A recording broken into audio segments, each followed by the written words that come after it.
Doctor Ramesh एक अच्छे doctor हैं। एक रोज की बात है, अस्पताल से रात करीब 12 बजे घर लौटे थे।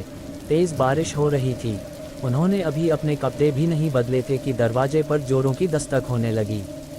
मैंने दरवाज़ा खोला तो देखा एक 20-22 साल की लड़की खड़ी है। उसने बताया कि उसके पिताजी की तबीयत बहुत ख़राब है, मैं चलकर देख लूँ।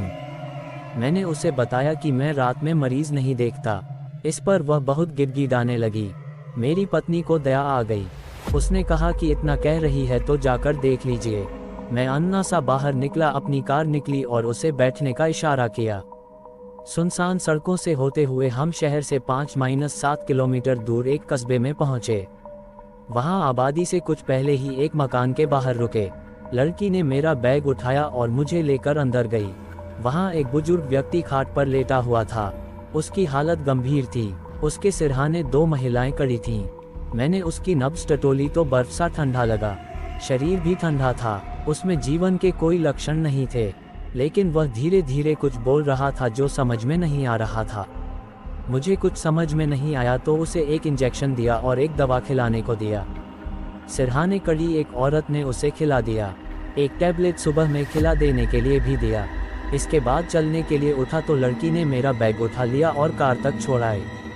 अगली सुबह अस्पताल जाने के लिए घर से निकला तो सोचा रात वाले मरीज को देखता चलूं। मैं बस्ती में पहुंचा लेकिन वह मकान कहीं नहीं दिखा। मैं बस्ती में लोगों से पूछने चला गया। घटना की जानकारी देने पर लोग मुझे हैरानी से देखने लगे।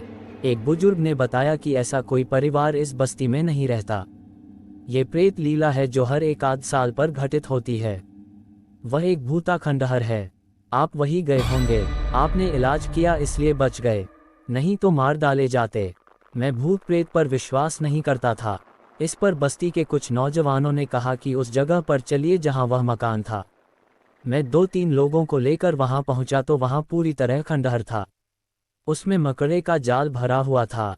काफी गंदगी थी। वहां मेरी कार के पहिए का स्पष्ट निशान दिखा और खंडहर में मारा इंजेक्शन और दवा पड़ी थी।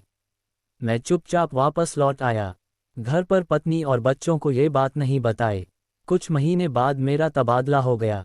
दूसरे शहर में जाने के बाद पत्नी और बच्चों को उस रात की घटना की पूरी जानकारी दी। आज भी उस रात की याद आने पर सिहर उठता हूँ।